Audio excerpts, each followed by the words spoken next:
Genesis, the 18th chapter, and 1 through 15 verses. So this will take a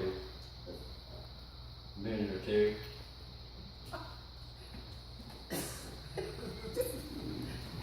It's good for us. Well, maybe that's not appropriate, but it's kind of a joke, whoever reads scripture, how long it is. So I was not trying to make a joke, but I'm just trying to compare you. It is 15 verses. Okay? Okay, we'll start. And the Lord appeared unto him in the plains of Mamre, and he sat in the tent door in the heat of the day. And he lifted up his eyes and looked, and lo, 3 men stood by him. And when he saw them, he ran to meet them from the tent door, and bowed himself toward the ground, and said, My Lord, if now I have found favor in thy sight, pass not away, I pray thee, from thy servant. Let a little water, I pray you, be fetched, and wash your feet, and rest yourselves under the tree. And I will fetch a morsel of bread, and comfort ye your hearts. After that ye shall pass on. For therefore are ye come to your servant. And they said, So do as thou hast said. And Abraham hastened unto the tent unto Sarah, and said, Make ready quickly 3 measures of fine meal, knead it, and make cakes upon the hearth. And Abraham ran into the herd, and fetched a calf tender and good, and gave it unto a young man, and he hasted to dress it. And he took butter and milk and the calf which he had dressed, and set it before them, and he stood by them under the tree, and they did eat. And they said unto him, Where is Sarah thy wife? And he said, Behold, in the tent. And he said, I will certainly return unto thee according to the time of life, and lo, Sarah thy wife shall have a son. And Sarah heard it in the tent door which was behind him. Now Abraham and Sarah were old and well stricken in age, and it ceased to be with women after the manner of women. Therefore Sarah laughed within herself, saying, I am waxed old, shall I have pleasure, my Lord being old also? And the Lord said unto Abraham, Wherefore did Sarah laugh, saying, Shall I of a surety bear a child which am old? Is there anything too hard for the Lord? At the time appointed I will return unto thee according to the time of life, and Sarah shall have a son. Then Sarah denied, saying, I laughed not, for she was afraid. And he said, Nah, but thou didst laugh. So read the word of God, may it be blessed.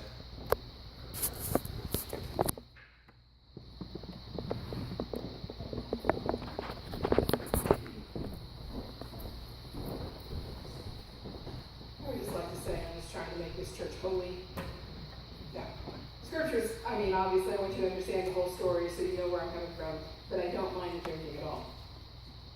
I can take it. Okay, so today we're going to talk about Abraham and his visit from 2 angels and what would be a representative of God. I want to start by asking you, when was the last time you had somebody over for a dinner? You invite them over, you anticipate the evening, you leave your house, you prepare the best meal you know how to cook, that you know you're good at, so because you don't want anything to go wrong. When they come over, you clean yourself up, the kids don't have dirt all over them, everything's right for your company when they knock on the door. Because you want to offer them the best of yourself.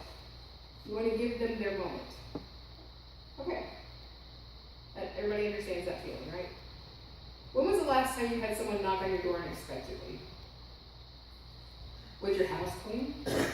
Perfectly clean, the way you would for company you're expecting? Maybe a little disheveled?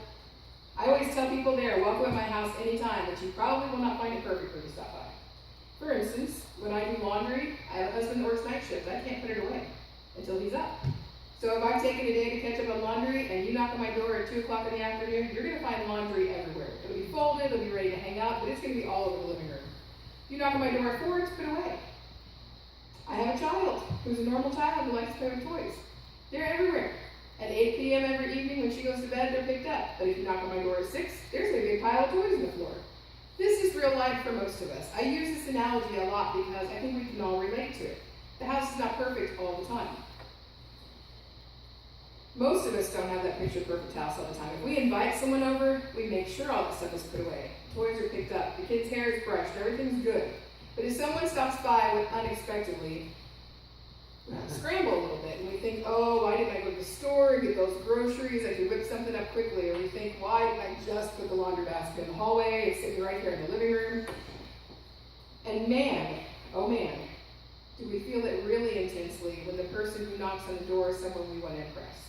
The more important they are to us, the more intensely we feel that need to have everything put together. We probably all have that experience of the unexpected knock on the door. Imagine, if you will, that there's an unexpected knock on your door this afternoon. You open the door, thinking, oh no, who's going to see the house, or oh no, I'm wearing my old sweatpants, or whatever. And then you, Lexi can relate to that, great. But when you open the door, it's not Joe, it's not Boyce, it's not Larry, it's not Rita. It's God and 2 angels. It's the physical embodiment of God and 2 of his angels. And although we don't know why they look different, you recognize them as God and 2 of his angels. What would your reaction to this be? In our story, Abraham's literally sitting at the door of his tent in the heat of the day, trying to keep cool. And up walks the physical embodiment of God and 2 of his angels. I mean, how do you get ready for that visit? There is no way to get past cleaning up for that. I mean, what meal would you cook? What seat in your house would you offer to them? Or the seat at the table would you offer them? How would you be grand enough for that visit? I want to clear up one point of theology here because it's a little sticky. The story starts by calling the 3 visitors 3 men. But Abraham immediately singles out one of them and calls him Lord. We don't know why. He can tell that they're divine. We don't know what distinguishes them, but we know one of them is the physical embodiment of God, and the other 2 are angels, and we know this in the latter part of the story, where Abraham bargains with this representative or physical embodiment of God, and the angels go on to Sodom and get Lot and his family out before it's destroyed. And everything they have to say comes to fruition, and that's how we know they are who they claim to be. They don't even claim, I also want to put that in the story, they don't even claim it. Abraham recognizes it. Okay, so here are these visitors in the heat of the day. And Abraham immediately recognizes their divinity. And he goes into hospitality mode. He offers them a place out of the sun. He offers them refreshment. He even goes so far as to make it clear they do not have to stay any longer than they want to. Abraham simply wants the opportunity to serve them as long as they wish for him to. He did not behave as though the visit was unexpected. He did behave as though the visit was unexpected. But he did not keep his guests at arm's length. Depending on which translation you read, he either offered them a place in the shade of the tree or in the shade of his tent. Either way, he offered them a place to rest out of the sun. And he didn't lament because he didn't have the right meal to offer them. He simply gave instructions for the best of what they did have to be prepared. You may be thinking, of course, Abraham didn't turn these visitors away. They were God and his angels. Nobody returned that away. But I would offer to you today that we do not always answer God's knock at our door with the same enthusiasm. The awkward approach that we have with the unexpected guest knocking at our door is how we treat God when we come to him in any way that is not completely authentic. We approach him as though we can only let him into certain parts of our lives, like certain rooms of our house that are spruced up. We often treat God as though our phony baloney perfect parts are what he wants, and nothing could be further from the truth. I'm not going to say that anyone who keeps a shallow relationship with God is not a Christian. Those kinds of statements start getting really manipulative and make even the most devout Christians wonder if their relationship is intense enough to keep God happy. That's a waste of energy. You're a follower of Christ, you're a follower of Christ. But I will say that if we limit our assumptions of God to a point that we approach our worship, our prayers, and our praise to God to be brought only by the parts of us that we're sure are holy, we're missing out on the richness of encountering a God that loves us. All of us, all of our being, so much that he knows who we are and he still wants us. Likewise, if we only allow the Holy Spirit to comfort us, and the places within us where we're certain we are standing in the right, we will never actually experience the intense spiritual comfort that we have the opportunity to receive from the actual living Holy Spirit that abides in us. The Spirit does not just live in our cleaned up, holy places. The Spirit lives within us, all of us. The cleaned up, figured out places, the messy, complicated places. And how do we suppose those messy, complicated places will ever resolve themselves if we don't let the Holy Spirit in? I know many of you, if not all of you, have heard the sermons preached by well-meaning ministers who want to exhort you to live a holy life. I have preached some of those. And there's nothing wrong with challenging Christians to put holy living practices into their daily lives. My concern is that these behaviors, because we should, without authentic relationship with God, will only be short-lived. But they will never really be an authentic witness to the world, because the world can smell a phony a mile away. The only way to actually live up to the witness of Christ that we promise the world is to allow God to penetrate every part of our being. I'm not talking about an emotional response that fills us with adrenaline and helps us to behave ourselves through another week. I'm talking about actual spiritual growth that can be seen in a changing life. Change not out of threat of repercussions, but changed because the love of God changed it. Because the hearer actually heard that the message was a message of love, overwhelming and comprehensible love. This is the kind of love that actually changes us. This is the type of love that brings light to break through the darkness. It is only love that can bring about that change. Just saying the right church words because we know we should act a certain way will not actually change us. Avoiding temptation will keep us out of harm's way, but it will not change the desires of our hearts. Only the overwhelming love that loves the real you, all of the real you, can bring that change over time. Revelations 3:20 says, "Behold, I stand at the door and knock. If anyone hears my voice and opens the door, I will come in and dine with him, and he with me." Sounds a lot like the story of Abraham. When you answer the front door to your heart and mind, and you find God standing there, remember He's God. He knew how messy your internal house was before He ever knocked on the door. This example is given to us again in this story, unfortunately at Sarah's expense. In verse 15, Sarah lies and tries to cover up that she spoke against the promise. Now I feel for Sarah here, because her response is somewhat sarcastic, if not a little obnoxious, and I can relate to that. But when she tries to lie to the Lord calls her on it, because He already knew her internal thoughts.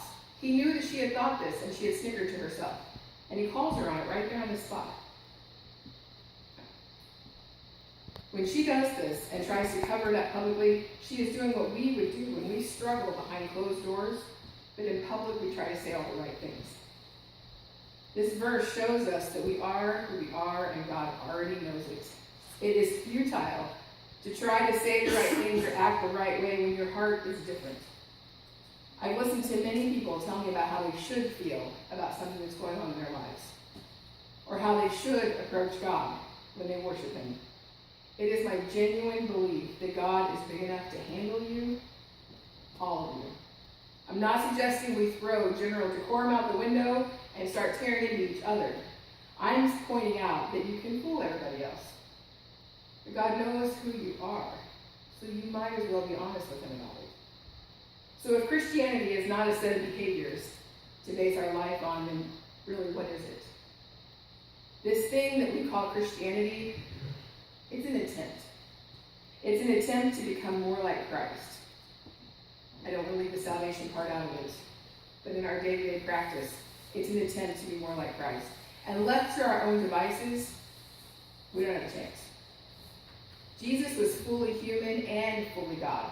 We are fully human. It is the God in us that even brings us to the point of wanting to make the attempt. The only way to come to God is to be authentic about who you are. Yes, be in awe and be intimidated by truth of who you know God to be. It is overwhelming, but when you're in that moment with God, be all of yourself. Even if it's a little less churchy than you think you're supposed to be. It's the truth of who you are. Then over time, allow God, who is living in you, and you can rely on that to change you into the creation He wants you to be. The creation that will play its part in God's great story of faith. Some Christians prefer to be involved in social justice causes through intense prayer for the world. Other Christians prefer to be visible and marching and active in the actual change. Of course, these two Christians live in a cyclical pattern, even if they never meet each other, because the one praying feeds the one who's out there on the front lines. But both are Christians who are making an attempt to live a holy life. Some Christians like to visit the sick. Other Christians feel compelled to go into the sciences and find a cure. Both are Christians who are living a life of ministry. It just depends on how God wired you for ministry. This is also true when it comes to dealing with our lives. Some Christians raise their hands and surrender when faced with a difficult situation in life. And some Christians raise their fists in anger, knowing that when they are overwhelmed, God is the only one who can handle their anger. Both are Christians, and both are expressing a desire to follow God and know Him better by handing over their emotions to Him. You must be who you are before God. If you will be authentic and vulnerable before your Creator and your Savior, over time, God will make you a better version of yourself. Actively implementing the teachings of Christ into your life will change you over a period of time. But you must come to God as who you are. You must offer Him your whole being so that He can offer you wholeness. He is not surprised by the things you have done or the thoughts you have thought. And no matter what you bring to Him, He will root for you. That is love. That is love. And that is what God offers us.